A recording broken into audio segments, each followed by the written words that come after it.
today we're going to talk about marketing, how it's changed, and what someone would need to do to get into advertising and marketing. Now, I think there's some absolute charlatans out there. you're actually selling your services. Whoa, and you're actually taking thousands from these people. You don't even know how to do it. Some are so poorly educated on this subject, and it's not the marketers themselves that lose out, it's the businesses and the business owners that lose out.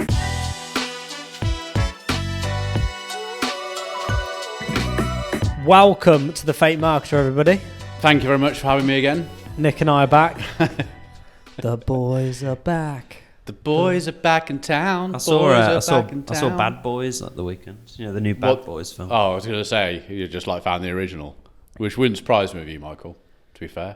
Have you seen the original? Have you seen the Bad Boy film? Will Smith in it?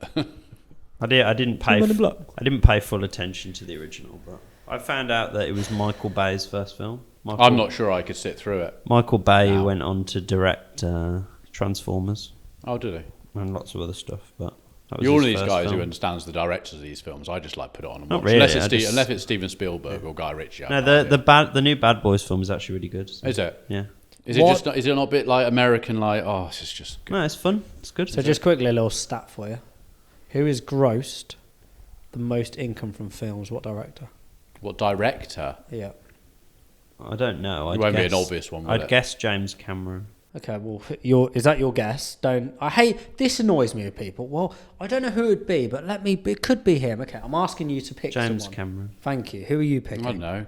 Still, anyone. Steven Spielberg is the only one I know apart from Guy Ritchie, and he's not won it. George Lucas, Star Wars. Yeah. Makes sense. Because he sold it to Disney, didn't Yeah, he? 'cause it's Absolutely. He was 100% shareholder. It's Lucasfilm. He was 100% shareholder. 100% shareholder. Wow. What an absolute ledge. Yeah. He'll live off that, won't he? Live off it. And then some.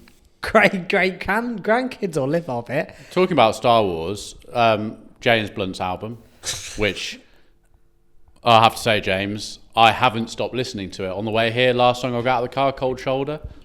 You've converted. It's a great... I said to Caroline at the weekend, every single song on it is good. And there's not a lot of albums where every single song's good. No skips. What would you say would be your favourite album to listen to? Of JB's? If I was going to go and pick another one of his, which one should I pick? You're asking now. Do you like is this one up there with all the others? This one's up there. It's whether you go for the classics, you go for like a... Back to Bedlam was just... Yeah, I like the way first this one. one's got a bit of dancey stuff in there as well, isn't it? Yeah. I like Back to Bedlam. For me, it's Classic. just... I did start listening to that on the walk the other day. So yeah, but one of the dark thoughts... Mm-hmm. So Dark Thoughts song, which is him talking about his best friend committed suicide. Have you Googled who he's talking about? I haven't actually, no. I have. Oh, go on. It's not best friend. Well, it might be a best friend. Princess Leia. The actress Princess Leia is who the song's about. Really? So I don't know if it's a fictional thought in his head or whether he was actually best... Because one of his lyrics in it is, "Your daughter's not talking to me." Yes. I don't know if this is all factual, that he was actually really, really good friends with the actress who played Princess Leia. Well, why don't you find out? Yeah, so... But I wondered how you were going to link that to Star Wars. I was like, yeah. Where's he gone from there? Okay. Shout out to JB. Just all to say, God, that guy. Yeah. I've taken the piss out of James for probably 14 years, and I take it all back. Brilliant guy. I haven't listened to anything since. I didn't listen to it when I was training the other day, but... It's not really gym music, is No, but do you know what I listened to at the gym on Saturday afternoon when I was feeding? Because obviously normally I do listen to JB. Yeah. While or Jamie Cullum at the moment. I'm going for a bit of that. You're working out, listening to Jamie Cullum. I don't need, Jamie Cullum, married to Sophie Dahl. It's huge in comparison. Eminem.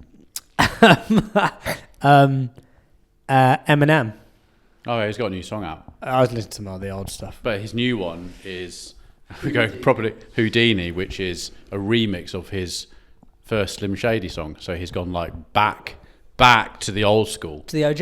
Yeah. Okay. So if you listen to his Houdini one, it's the old school basically. It's like I'm going to go a bit crazy and happy hip hop again.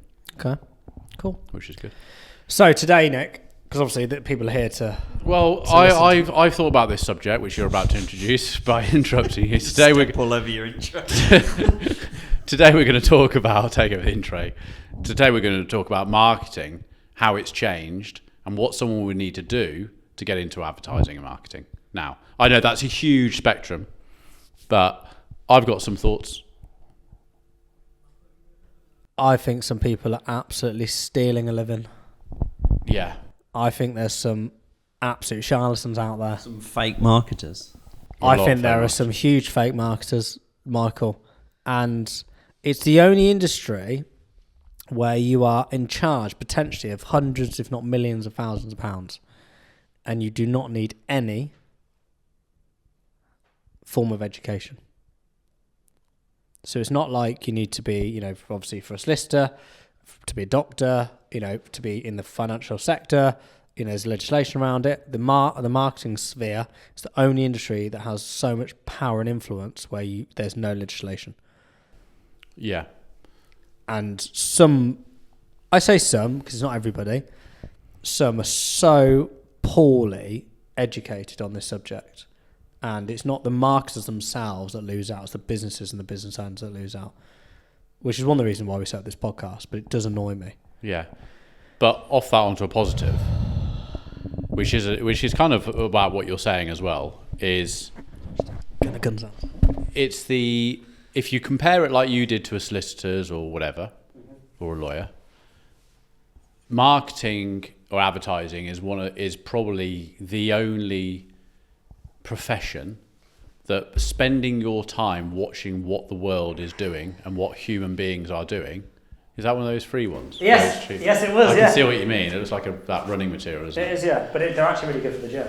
So it's one of those only industries where if you were to spend some time sitting looking out the window at what the world is doing and how people are interacting with each other in their phones and on their phones and how they're taking in stuff, it's the only industry you could do that. By watching people and having an interest in people makes you better at your job.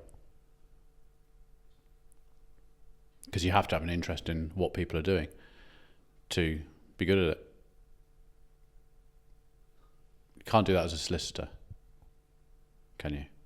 We have to read people, don't you, if you're a solicitor? If I was to, and I still have an interest in doing this. I've not put any more thought to how I would do this, when I would do it. So before you cane me for it, psychology is a subject that I would quite like to study. Dr. Bod. Dr. Bod. But the psychology of the mind and how people think. If you think about, so when I first started in selling data, which is a form of data for marketing purposes, it was on massive discs. So there was a room back at the business I worked for. Can you remember in ML when we had a disc room. So, yeah. That's where the data was stored. I remember when the internet launched. I remember when we first started getting emails at work and sending emails out to people. And that whole development to now to some people out there, a lot of people out there making some serious money out of themselves as content creators or influencers is an unbelievable world we're in, isn't it?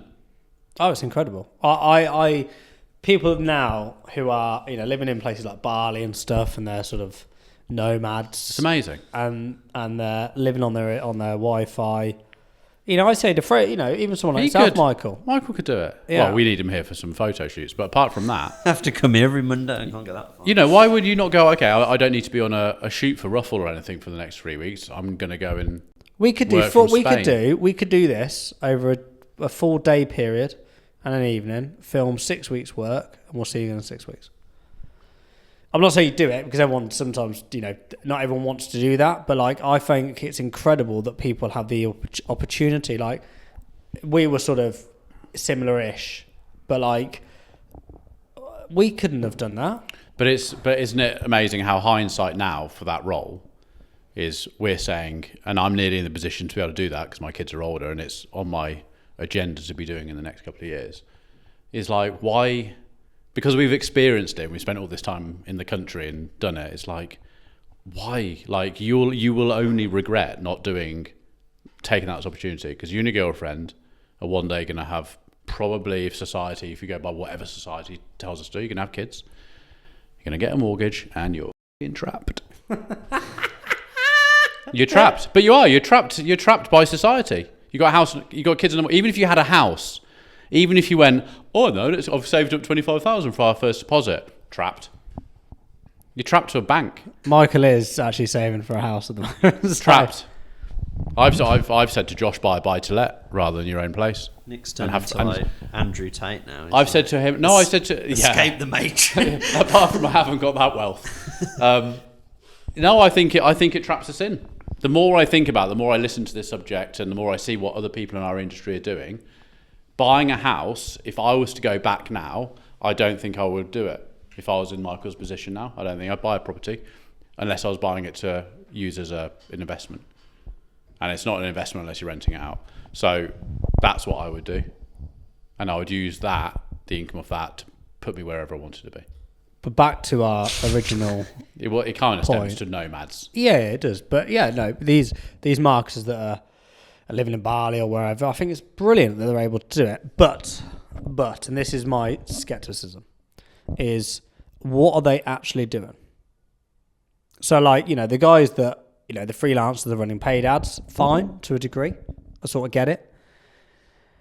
These people that are doing like just organic stuff on Canva for a small business, and it's making no benefit to that business whatsoever,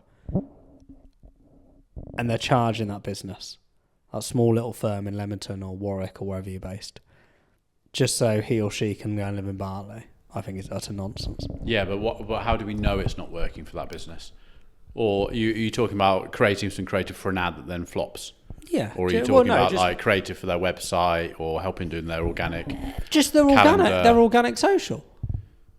Yeah, but someone's got to do it, because the business can't do it, because they haven't got the time or the knowledge to do it. Yeah. So like live in house with our place, she's already 3 months ahead on some of the clients. And I was taking the mickey out, saying, "Oh, if you could do it so far ahead that when you come back from maternity leave, you could just take it back over again." Like, but why not? But what Sophie would want that. But yeah, but why is that a bad thing, that someone's doing that for a business, getting paid for it, and then at the end of the day, it's a job, isn't it? This is a bit like you spoke about with the AI stuff a while ago. I remember where you were like, if you used AI to like do some work for us, would you like feel bad about it? And I was like, yeah, I kind of would. But you were like, why? If it does the job and it does it fine and it does it quicker, then that's... I think where I get a little bit peed off is when and it's probably LinkedIn that sort of gives me this little bit of a narc, but it's just people talking nonsense. It's the banging their own drum BS, and it's nonsense. Like the stuff I see is just and to be fair, there's some very good marketers out there that are marketing themselves, are doing very well. A lot of like coaches, action coaches, they ring me all the time. I've had those guys were calling me last week going, "Oh, when can you come to next one of our events?" And to be fair, the guy locally to us, he's ran a business, he's got up to a load of staff, so he's been there, done it. A lot of them haven't. Yeah. They have no idea what it's like. Cash flow, VAT, pay away. Or someone's on 20 grand a year. Well, actually, they're not on 20 grand. They're actually on 27, because when you add in the pension and all the rest of it, like no one really knows this until you start doing it. So they can't sit there and give me, but they're very good at marketing themselves. Well, that's it. Yeah, I'm about to come on to this bit. I went back when I first started MIB. I went to evening college to learn how to do VAT returns and do all those simple things. So, but what you're saying, they're teaching how to do it. Now, it's the fake one. So Felix, my son, 17, he's just got into, him and his friend are just getting into, his friends got into trading.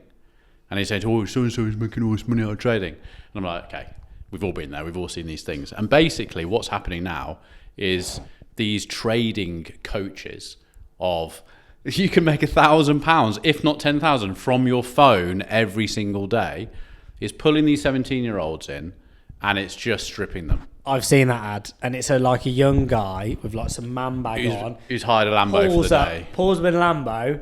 Yeah, it's and that's the thing that's bad. And when I look back at certain courses I bought in the past, you could probably say that a couple of the guys were the same model. I remember the one was Kevin David. Now, I learned a lot of stuff from him when we were first getting into this kind of stuff. I was like, okay, I've got to consume as much as I can, make my own opinions out of it, test it, blah blah. So I took what I needed to off lots of different people, and then built our own way of doing it. But I always remember that his opening video on his YouTube videos was him in his Lambo pulling up to this house. And then a year later, as I'm following him on Instagram, it's like, finally got the Lambo. And I'm like, oh, so you blagged me? But you were taking it in. Yeah, they like rent the house, rent the car, and then they go, so if you want to live like me, then you can. And that's one thing that I don't want to get across with the ads clinic. I know that was our last podcast, is we aren't that. It is literally you come on, I do a 30-minute call with you, and there's plenty. Like Ethan last week. I was like, mate, like you can't afford this. Go away, do these things, set up this, make sure you set the pixel up, always go for a sales campaign, don't do a traffic. He wrote a list during the call, get all that done, run it for a few months, come back. I'm going to ask him for a testimonial on that call, because although we couldn't help him, you've given him some actionables, whatever word that is, to go away and then come back to me. You've not pulled his pants down. I gave him enough to be able to start. I said, look, there's plenty of videos out there. If you use this list of what I've told you to do, look at the YouTube content, because there is good content. You look at Ben Heath, great content. Another British guy from down the road. Really, really good content. He does great stuff. I love watching his videos. But there are a lot of shysters. I haven't seen so many lately in our Facebook industry. The ones that I always see are legit, to be fair. I think it's because the market's a bit more mature now. Yeah, you're probably right. It's like a little bit more mature. Yeah. People are a little bit, and it's. But this whole trading thing and stuff like that, and there's even now guys who are just, when they sort of do the dual screen, and he's watching it, just going, he hasn't used one word that we'd use in everyday life yet. This guy is just. He's not. This isn't real. It's supposed to like appeal to people who don't know anything about it, so that you go like, oh, I'll go to this guy because. Yeah. But then the minute you know a bit about it, you can see through all it. It's like with the marketing stuff. It's like it appeals to people who've never probably done it themselves, so they go, oh, I trust this guy. But what I do love, though, these are the negatives of this world we're in. What I do love is how accessible it is, and I think about this from my own boys. How accessible it is to actually make some money. Do you know what I mean? As in marketing a product or service and selling. Yeah, or just like, I want to, like Felix talks about, he wants his own like skate clothing brand. Get a Shopify site, do some designs, which is always done already. You start with £1 now. They do like £1 for the first 30 days. That's what's really good. It's your entry. Yes, it's more competitive, but your entry to market, it gives everyone, like, when I think of Felix, he hasn't enjoyed school, he hasn't got the grades, blah blah, but the opportunities there, massive, aren't they? Huge. Like you with music and everything like that, it's huge. Getting people, how many people? I would say that probably at least 5 of the people in the top 100 charts in the UK and US have probably got big from being on TikTok. Crazy. And I think that's a really good thing for the world, but at the same time, how much money some of these people are making compared to the jobs that are needed in the country, fixing the roads, cleaning rubbish up, doing all this sort of stuff, is mad, isn't it? Because there's something now where 2 people could come out with no skills and think, oh, I'm just going to go into the world. And you could actually become really successful if you go the direction of digital. And that's why I say to Felix, I'm just like, just stick to digital. This is where we are, but also find something that AI can't take your life. That's my thought on it. But psychology, if I'm going to rant again, psychology, it's a subject I want to go and study. I'd like to study it. How consumers' brains work, and what makes us make decisions, what makes us want to pick up our phones and swipe. What stops us that second? It'd make you better at doing the stuff, I imagine, if you knew more about it. Yeah, you're understanding how it works. A new feature that came out from Instagram is the scroll stops for you to watch an ad. Yeah, the 8 second, I've seen it. Be interested to see how that goes. Yeah. But in terms of the entry level, you're absolutely right. I think it's great that anyone can go into a marketing role. You don't have to have accreditations. You don't have to study for years, all the rest of it. So there's the positives. The problem is, on the backlash of that, is that you can set up a marketing agency doing diddly squat, and it's based on how you're selling to someone. Yeah. And you're then if your results, you're going to die, aren't you? Yeah, but it's a very never-ending circle, though, isn't it? You know, if you're good I've at winning seen it. business. Yeah. Well, 3 months retainers. But some people think, you know, the one of the reasons why I think we've done really well is that, you know, we know that everybody should in some form be using Facebook ads, whether we like it or not. That's the reality. Even if it's retargeting, whether it's it's local business, whatever it is, you should have something going. But they've had bad experiences. They've had, look at the data world that we've come from. The amount of bad experience people have. And what's lovely about actually MIB now is that we've got a moat around us, which is 15 years of trading. We've got 15 years of people that have, like, I was doing some stuff the other night. In 2019, we had 980 orders. 2019, we had 980 orders. Yeah. That's how many orders we had in 1 year, which is why I was busy. That's how many orders we had in 1 year. Now, that's a moat. That's a moat around our business, because people come back year in, year out and buy data from us. Whereas a lot of these, but people, to get them into us, they've had to have a bad experience somewhere and then see our marketing. So when you're on the front end with Facebook, selling it and talking to these people, do you hear that as much? Yeah, a lot. Do you hear people, what's the biggest thing that people they can't get it working, or they've had an agency that hasn't worked, or what?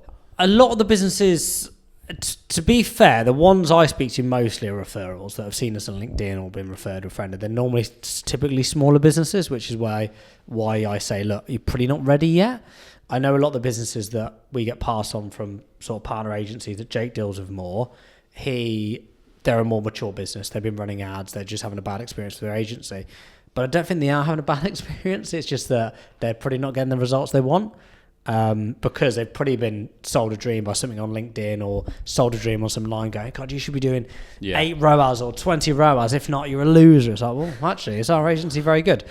It's not. Yeah. So you're always looking, the grass is always greener. Thankfully for most of our clients now, they've been with us for quite a long tenure. But even us, even some clients of ours, recently are leaving because of the economical climate. Not because of anything we've done wrong. It's just they their can't. Margins have shrunk. The shipping costs have gone up. The shipping costs for the guys that do the dumbbells and stuff. Unbelievable. $9,000 shipment fee to 24,000. James, or Nick, in this occasion, we can't continue. This might have to be. We're in survival mode now. So it's tricky. But again, we're a good firm and go, no, that's fine. Let's keep in dialogue, and they're really complimentary of us. But we're nice guys, and. And I think also is the level of detail which sometimes catches us out with the amount of time we'll spend on an account for what an account's paying us to do management fee. But I think that's just in our nature, that every member of our team in the company is like, we've got to try and do the best we can for this client, like it's our own. But that's because of our background, and I mention this quite often to even with new prospects, which they probably don't realise it until they come in. But so we're understanding it from the whole business of like how much everything should be, where it should be. Like we're running their business with them. Yeah, we've sat up in our offices in the day with no money and like trying to figure out what we do. Like we've been there and done it. We don't want anyone to feel or be in that position that we were in. So we're not going to take your money for granted. We're not going to take your budget for granted. We're going to really make sure that we try as best we can hit the objectives, and we can't. We're going to tell you why and try and figure out what we do as a collective, not as a, I'll do this and hopefully it works. We're really careful on what we do. Yeah. We've got some clients that say spend as much as you want, and we never do because we can't get the cost per lead where we need it to be. Yeah. One of our clients, you could spend money to the cows come home. 10 grand a day. But it wouldn't get them what they wanted to. Couldn't get the return. And some people will, won't they? If they say have as much as you want, they'll go, fair enough. It's actually a thing that it's a question I get asked a lot. Actually, is but if that's working on 30 quid a day, why can't I just spend $3,000? And I wish we all could. I think the scary thing with marketing, sort of coming back round to this, is that no one has the answer. Like that's the reality. Like, you have an idea, but you don't have the answer. All of us now could all create a different landing page for one client and product. They'd all look different. All might get results, but which one's right? Yeah. You know, we could all do an ad. We could all write some copy. We could all do some video. We could all do some statics. They're all going to be different. There's no right or wrong answer. No. And that's why marketing, unfortunately, gets branded in sometimes a negative light, because there isn't, you know, you can't look at case law because of this, or you can't do this. You know, the accounts add up to this. Your VAT is going to be this. That is the answer. It's black and white. Marketing is just full of grey. There's no black. There's no white. Yeah. The only thing that's black and white is what you put in and what you get out. Like, do you think it will work? Well, we've ticked all the boxes that it should, and then it doesn't. But what's irritating is people, you know, competitors of ours go, oh, yeah, definitely you can get X ROAS, or that email will produce that. Maybe, you know, we do an ROI calculator for clients before they come in, and it's like, look, this is what we would like to see. We don't know. Yeah, because people coming in don't want to hear that it's grey. They want to hear that the person's got the answer for them, don't they? Even if it's a lie. Which is a really nice point. And I'm probably the same when we buy stuff. Probably me more so. You know, if I'm going out for a different supplier, for a supply of something, I actually want to know. Like this afternoon. Sorry, repeat what you just said. Or just the people that are coming into your agency want to hear the sort of black and white, we can get you this, we can do this. Because if you did an ad and said, like, we might get you this amount, then people will be like, oh, well, I'd rather go over here where somebody says, we can get you this. It's a great point. So you have to... I was actually, since you've both been talking, I've been thinking about a couple of people in the marketplace that I know are good. And I know they're good. They've got a lot of experience. Yet when I look at their ads, it's the same thing, which is a camera pointing at an ads manager, going, "Look, we spent 3,000 with a little thing, 3,000 spend, 90,000 taken in 3 weeks. I can't see a date. I can't see the. I can't. Do you know what I mean? You can't see, but people are watching it and think, I want that, and that's. But at the same time, you're not going to go, here's one that didn't work very well. Oh, here's another one that didn't work very well. But honestly, we do some of the good ones. Yeah. It's true, isn't it? Mm. So you're always going to have to. You can only show the good stuff. Your testimonial page is not the crap ones, is it? 1 star. I can't believe they didn't call back. It's hard because you want to give the client confidence that they're making the right decision to choose you as an agency. You know, we are the best marketers in this. You know, we haven't got any massive letters or numbers after our names, so we can't use that. You know, yes, we've won awards, but you know, the awards, let's be honest, they're a load of nonsense anyway. Like, you're trusting that person you're speaking to. You're hoping the salesperson or the business owner that runs the agency is legit. Mm. And there's nothing, there's no paperwork in the world that can show you if they're successful or not, or if they're going to be successful for your business. And that's the issue in marketing. Yeah, I mean, we've done like ideas, we've done things in the past where we've said, look, here's 4 people, current clients, give them a call. Or we've always been, but you obviously, because you're on that side now, very honest. Oh, do you think I'll get it? I don't know. We have to test it. Like, I can give you as much to feel your confidence as possible, but until we get into it, and there are people who really respect that, it gets them over the line, doesn't it? But there was that one person in Birmingham from my brother-in-law, remember? And you were like, clothing company was like, I need this amount of sales in this ROAS. Can you do that off that spend? We don't know. It was the firm where you bought the second-hand stuff in the bullring, by the train. Yeah. Cow. No, 2 words. Harper and Lewis. Harper Lewis. Oh, Harper and Lewis. So that was the owner of that. He said, oh, can you do it? And I was like, well, and I was really honest. I don't know. Yeah. I don't. It depends on... You're doing the creative. What's the creative going to be? Is the creative going to work? Is it going to engage with people? Is the offer going to be right? Is it where they go going to be right? Is your conversion rate on the website quick enough? Is it too slow? Is it? We don't know. All these things have to, and that's the thing from the green company, which they loved, was when they first came on and things weren't working, wasn't tracking. We spotted it. We put our thoughts in. We worked with them to do it. We couldn't fix it. We had to then send them out to other people to go and fix it. And he sent us that email saying, working with you guys already is unbelievable because the things you've got... Do you know what you need to do, actually? You need to send me a list of all these. I'm going to reach out to them tonight and tomorrow and get some testimonials from them, really. Yeah. But no, it's like the entry level is great. You know, people like us, you know, without being too disrespectful, we're not very intelligent academically. Like, I've got AGCSE. I don't think I've got one. Well, my mum says she thinks I've got more, but I don't think I have. Okay. Well, Kat probably knows. So let's say you've got 3. I've actually asked her to try and find my GCSE thing. So we haven't got many between us, have we? We're struggling. Yeah, but we're switched on, aren't we?